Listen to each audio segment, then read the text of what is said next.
Dati ang plastic hindi nagsasalita. Aba, akalain mo matindi na ngayon. Bukod sa nakakausap mo na, kaibigan mo pa. Hindi ako masungit o mayabang. Sadyang di ko lang kugaling magbait-baitan sa mga taong alam kong batikan sa pakikipagplastikan. Huwag kang magyabang sa taong alam mong di mo kayang lamangan o pantayan.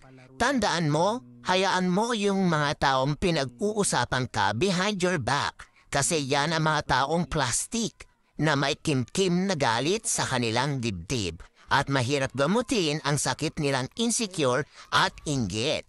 Stroke ka ba? Kasi sip-sip ka na, plastic ka pa. Tinamaan ka na naman ba?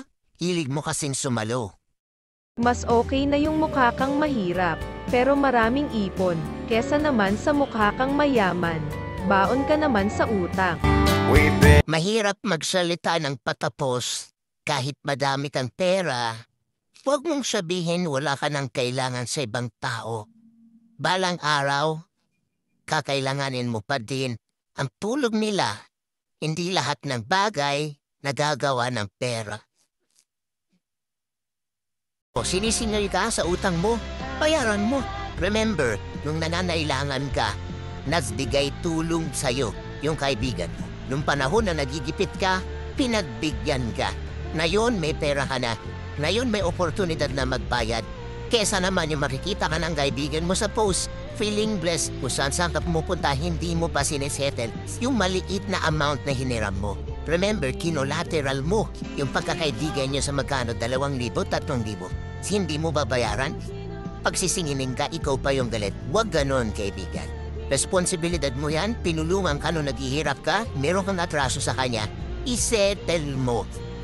Huwag mo kakalimutan yan, dahil kung may atraso ka at hindi mo isisettle, habang buhay mo yung dalas. And you have compromised the friendship forever.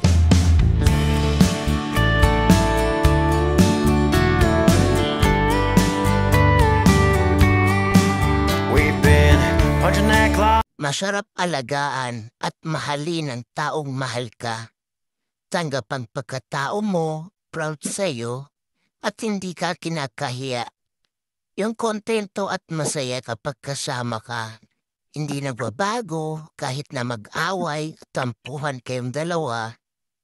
Nakikipagbati agad dahil hindi kanya matiis at hindi sumusuko sa anumang problema.